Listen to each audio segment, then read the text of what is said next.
Hey everybody, welcome to the guide. Look who's back!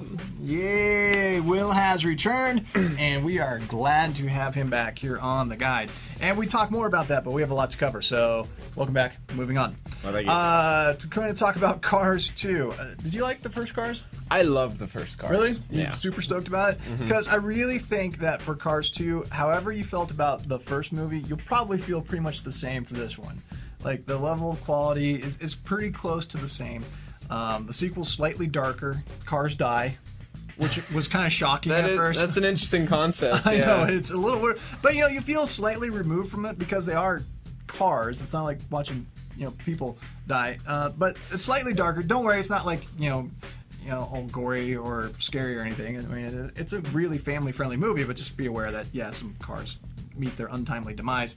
And it's got a more complicated story. It's all about, it's kind of like ripped from the headlines, fossil fuels, running on oil, alternative fuels, how do we save the planet, some of that type of stuff. And then there's a whole spy plot mixed into that as well.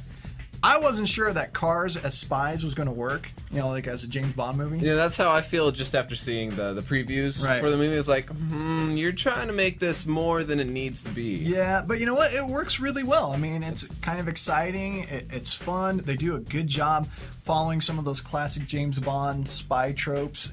That's cool. They do a really good job with it, and it's enjoyable. I didn't enjoy it quite as much as the first one. I didn't think this one had as much heart, but it had a lot more action. It visited, all over Europe, so visually it was really stunning, and it was enjoyable. And it had a great story about the importance of friendship. Mater and Lightning McQueen learn how important their friendship is, and I was talking with my kids about that. How amazing is it that we get to be friends of God? And even when we act like Mater and do something totally embarrassing, where God's like, not that he would ever do that, but anybody else would be like, I don't know that person. God never does that. He remains faithful, true, will never leave us or forsake us. So it's got a great message about friendship and how we can be glad that God is our friend and that he's a friend sticks closer than a brother. But like Mater, God is ready to tow us out of any sticky situation. That he is. He's a good friend to have around. So, Cars 2, is it something you want to race out and see? Like I said, depends on what you thought about the first one. Overall, I would give it a 5 out of 7. It's not Pixar's best, but even Pixar's non-best is usually better than everybody else's. These days. So, yeah, totally enjoyed Cars 2. Had a good time with it. It was a good, decent Pixar film. Exactly what you would expect. Shoot. Oh my gosh. Thanks, yo. Hey, Steve-O here, and, Will. What's up, dude? Hey, buddy, how's it going? Good. All right, glad you're back. I spent many hours on the road with my 3DS. Yes. And most of those hours with the 3D turned off because I was nauseous. Yeah, our impressions of the 3DS now. Like you said, you spent many hours on the road and you got to play it. In a car, the 3D, I couldn't even imagine how horrible that would be. It just doesn't work out because you're constantly bouncing, and if you don't hold it at like the right angle, the screen. Yeah. Yeah, Yeah, I have a lazy boy that's my gaming corner in my house, and I even have a hard time sitting in a rocking chair with the 3DS because literally you have to hold it absolutely still in order to get that 3D angle. It's like those old pictures in the mall where you would have to stare at it and the image would pop out.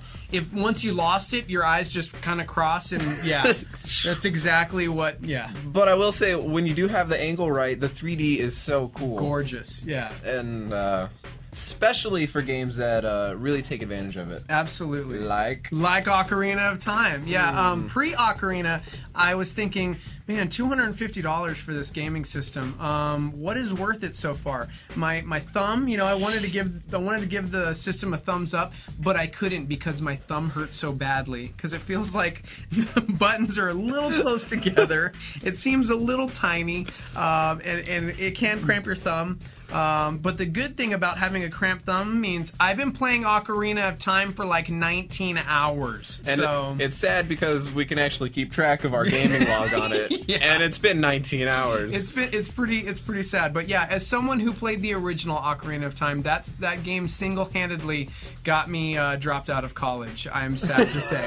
I spent many hours the first time around and was wondering, is it going to be worth it to rehash this once again? And I'm happy to report, absolutely. I love it. I love it. Yeah, it's been fun. I've noticed with the 3DS, the joystick, all the running around with that Zelda includes, like, I have to keep so much pressure on the joystick, otherwise my thumb will slip off of it, Right. and it kind of gets sore. Yeah, and you can only use the actually analog stick. You Yeah. can't use the D-pad for this one for movement. So. I'd like to be able to use the D-pad, Yeah. but it is nice that they have the menu set up with such quick access on the bottom screen. Yeah. You can get to all your gear and do quick changes. Yeah, I had to really think about things I didn't like in order to not give this a perfect score, and there was very few things. You know, the saving of the game sometimes is frustrating when you're in the middle of an area far away and you save it. And it starts you back in the forest. Yes! It's so annoying. It is very annoying because you're like, dude, really? Because I'm pretty sure I was halfway across Hyrule when I saved it. So why am I all of a sudden here? But yeah, that's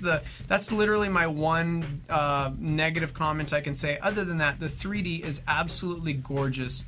The graphics look incredible on the 3DS. I think because I played it before, there was some familiarity as far as where I needed to go, what I needed to do, and yet I was still stuck for like 2 hours on one point, not remembering how to open the stupid fish's mouth. Drove me crazy. But that's what Google's for. So yeah, I experienced a similar issue of trying to hunt down chickens in Kakario Village. yeah. But that's why we're called the guide. So let me just give you a quick strategy guide. Capture a fish before you go to the big whale thing. Feed it to him. He will open his mouth. Bam. There you go. That's your tip for the day. Yeah.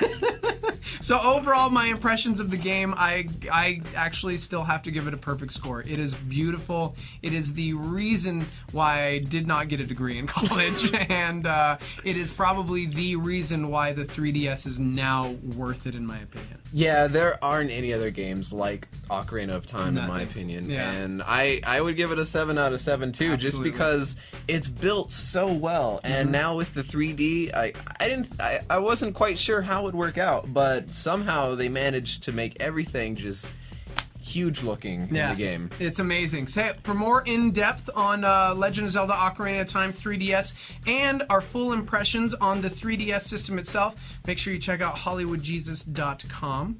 And next week, dude, Transformers. Dark Side of the Moon. Or Dark of the Moon. I always think Dark Side of the Moon. But that'd Transformers be like, and Pink that's Floyd. Like, yeah. All right. That was the Wizard of Oz, and it never really worked out. I never saw it like that. So, yeah. Transformers and, of course, looking at Pilot Wings 3DS as well. Plus, a lot more. Another game that really takes advantage of the 3D function of the 3DS. There you go. Woo. That's Will. I'm Steve-O. Yo.